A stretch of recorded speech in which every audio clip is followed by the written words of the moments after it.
Hello friends, welcome back to this channel. तो दोस्तों, हमने पहले पार्ट में 3 पॉइंट देखे थे। उम्मीद करता हूँ आपने पहला पार्ट देखा होगा, और अगर नहीं देखा है तो पहले जाकर आप पहला पार्ट देखिए, आपको बहुत कुछ सीखने को मिलेगा।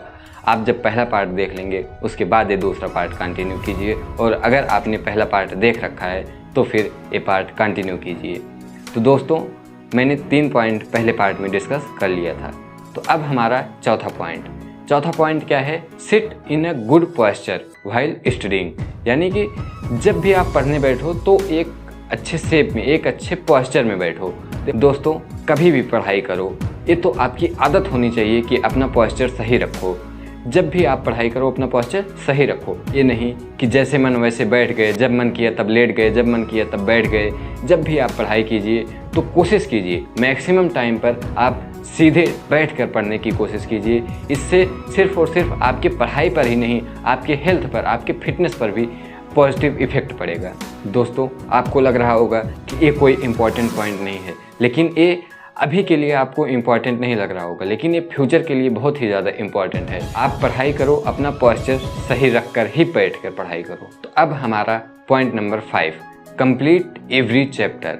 अब आप सोच रहे होंगे कि एक तो पूरे साल पढ़ाई नहीं की, थोड़ा बहुत पढ़ाई किया, अब मैं पहले वो चैप्टर पढ़ूं जिससे ज़्यादा क्वेश्चन आना है, या फिर पहले वो चैप्टर पढ़ूं जिससे कम क्वेश्चन आना है। तो देखिए, कई लोगों की स्ट्रेटजी होती है कि जिससे ज़्यादा क्वेश्चन, जिस चैप्टर से ज़्यादा क्वेश्चन आना है उसको हम अच्छे से पढ़ लेते हैं। मैं ये नहीं बोल रहा हूँ कि उनकी स्ट्रेटजी गलत है। देखो, आपको वो चैप्टर तो मास्टर करना ही करना है जिससे क्वेश्चन ज़्यादा आने हैं। उन चैप्टर को तो आप समझ लीजिए कि इतने अच्छे से पढ़ लीजिए कि उससे कुछ भी आ जाए आप कर लीजिए। लेकिन आप उस चैप्टर को छोड़कर मत जाइए जिससे 1 क्वेश्चन 2 क्वेश्चन, जिससे कम से कम क्वेश्चन आना है, उस चैप्टर को भी छोड़ के मत जाइए। कम से कम उसका बेसिक पढ़ के जाइए।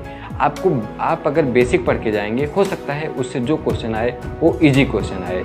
इजी क्वेश्चन का मतलब है कि आप 30 सेकेंड 1 मिनट के अंदर उसको कर सकते हैं, और 30 सेकेंड 1 मिनट के अंदर आपका 1 क्वेश्चन सही हो जाएगा।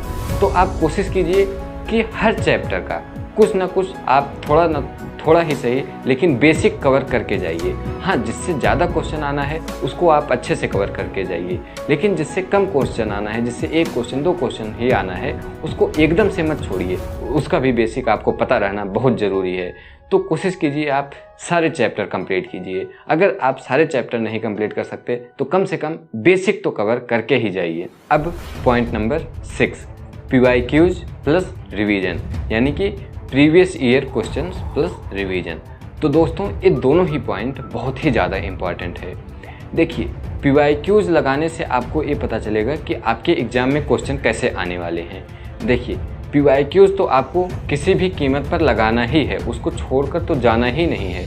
PYQ छोड़ के जाने का मतलब है कि आप किसी जंग को लड़ने गए हैं और अपने दुश्मन के बारे में, उसकी कमज़ोरी के बारे में कुछ भी पता करके नहीं गए हैं। जब भी आप जंग पर जाते हैं तो अपने दुश्मन के बारे में पता करके जाते हैं कि आपका दुश्मन क्या है, उसके पास कौन से हथियार हैं, वो कौन सा पैतरा यूज़ करता है, वो अपने दुश्मनों से कैसे लड़ता है, वो मुझसे कैसे लड़ेगा। आप ये सब जानकारी लेकर जाते हैं। और PYQs का मतलब यही है, आप प्रीवियस ईयर क्वेश्चन जितने लगाएंगे आपको वैसे पता चलेगा कि आपके क्वेश्चन, आपके एग्ज़ाम में कैसे क्वेश्चन आने वाले हैं। और एक बार आपने एक क्रैक कर लिया कि आपके एग्ज़ाम में कैसे क्वेश्चन आने वाले हैं, तो समझ लीजिए कि आपका 50% काम हो जाता है। उसके बाद 50% काम तो आपकी प्रिपरेशन पे डिपेंड करता है। और मैंने क्या बोला था, PYQs के साथ साथ रिवीजन। जब भी आप प्रीवियस ईयर क्वेश्चंस लगाइए, आपने प्रीवियस ईयर क्वेश्चंस लगाए, आपको पता चल गया किस टॉपिक से कैसे क्वेश्चन आ रहे हैं, फिर उस टॉपिक को उतना ही, जिस रेशियो में क्वेश्चन आए हैं उसी रेशियो में आप रिवीजन भी कीजिए।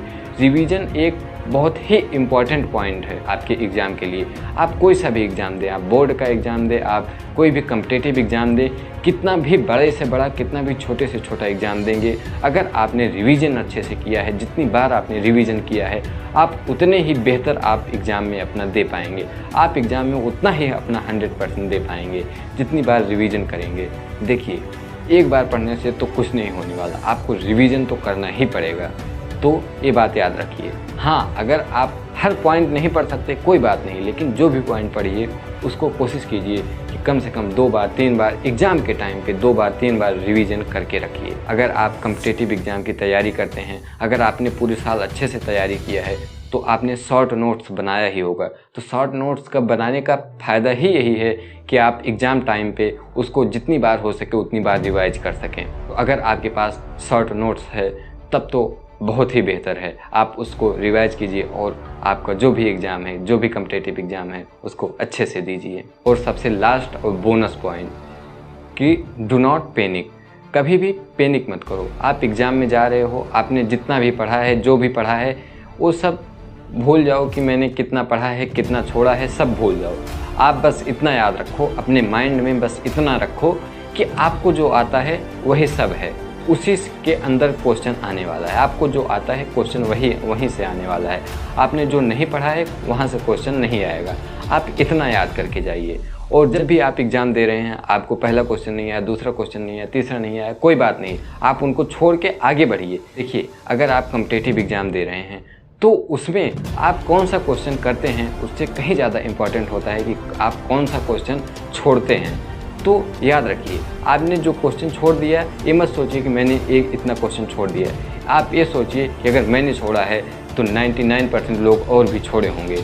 तो आप जो क्वेश्चन छोड़ रहे हैं उसके बारे में सोचिए ही मत। आप जिस क्वेश्चन पर अभी हैं, आपने पहला छोड़ा, दूसरा छोड़ा, तीसरा छोड़ा, आप चौथे क्वेश्चन पर हैं तो चौथे क्वेश्चन के बारे में सोचिए, ना कि पहले, दूसरे, तीसरे क्वेश्चन के बारे में सोचिए कि मेरा 3 क्वेश्चन छूट गया। जो भी क्वेश्चन छूट गए आप बस ये सोचिए कि वो क्वेश्चन बाकी सबसे भी छूटे होंगे। तो फोकस अपने ताकत पर करो, अपनी कमजोरी पर नहीं। तो आप जो भी एग्ज़ाम देने जा रहे होंगे, उम्मीद करता हूँ कि आप बहुत ही बेहतर करके आएंगे। तो आप कौन सा एग्ज़ाम देने जा रहे हैं कमेंट बॉक्स में ज़रूर बताइएगा। और अगर इन वीडियोस से आपको कुछ भी फ़र्क पड़ता है तो कमेंट बॉक्स में लिखिएगा और जितना हो सके उतना शेयर कीजिएगा। जिसको भी इस वीडियो की ज़रूरत हो उसको शेयर कीजिएगा। जय हिंद दोस्तों।